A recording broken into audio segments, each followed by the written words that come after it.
मुलायम सिंह के जीवनी दो लाइन श्रद्धांजलि गीत में फिर नंबर दे देते उधर।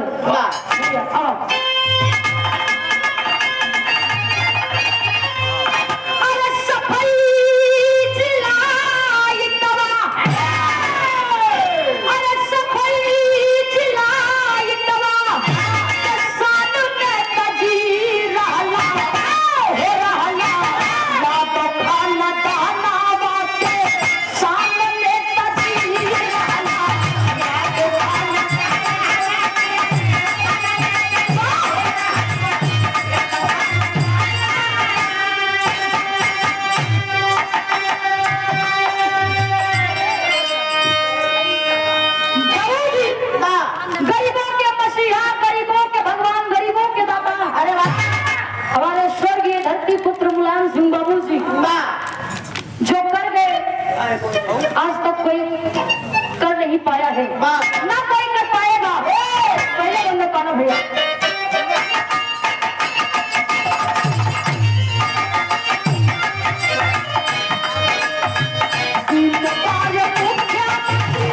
यूपी के भाई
मुख्यमंत्री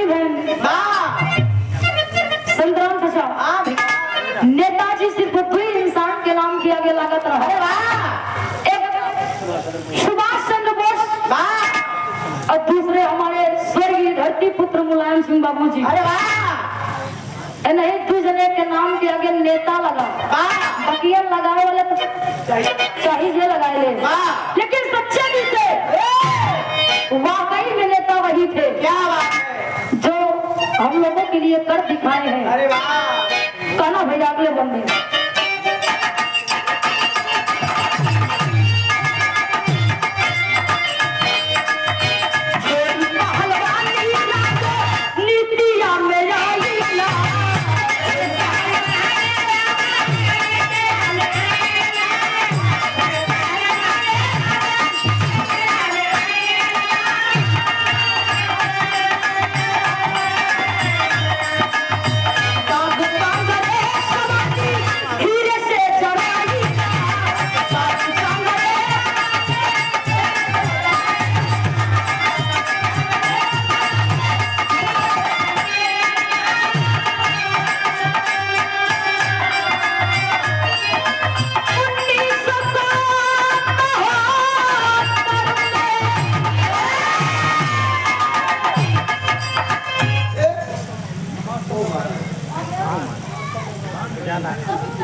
आदरणीय अपना सम्मानित आकाश यादव हेमापुर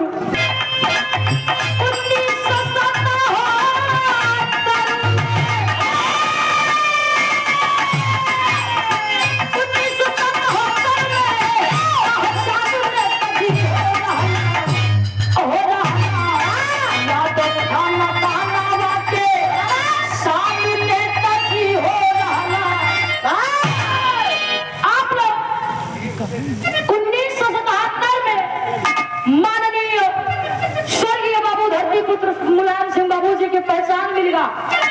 पहलवानी से जब राजनीति में आए तो धीरे धीरे कांग्रेस को बबिया एकदम से जरा दे, यानी कि यहाँ से कांग्रेस को पत्ता एकदम से काट दे। आप आदरणीय परम सम्मानित हरि केश यादव भैया आयोजक भैया 101 रुपए का मानस भैया के बहुत बहुत प्रणाम हो। अगले बंदे का ना भैया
सुधार करके गए हैं उसे डूबना।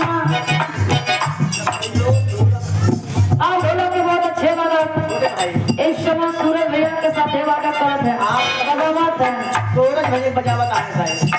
हाँ सूरज भैया का ढोलिया बजावत है ना।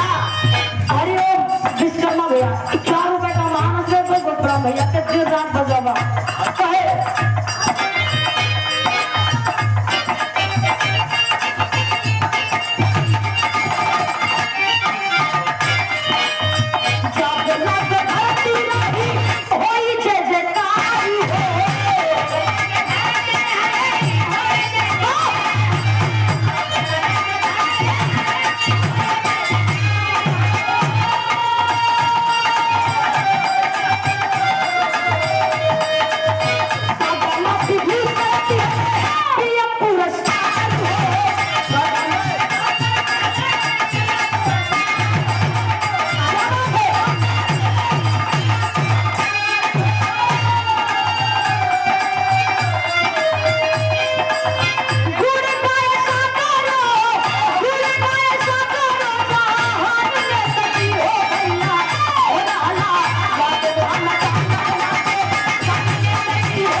बाबूजी हमारे 45 65 73 हमारे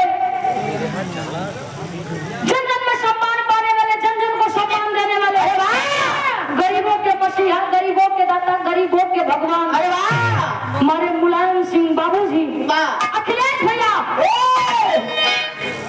2027 में फिर से लगा है नहीं तो जो संविधान बाबा साहेब बनाए हैं धीरे धीरे लोग खत्म कर देता है भैया समझदारी से काम ले हुआ। आप मंच में मंचासीन कलम के जादूगर आदरणीय परम पूज्य पंचदेव परम सम्मानित पवन कवि जी इस मंच में बैठे हैं। हम चाहते हैं आप खड़े हो जाइए हम स्वागत करते हैं।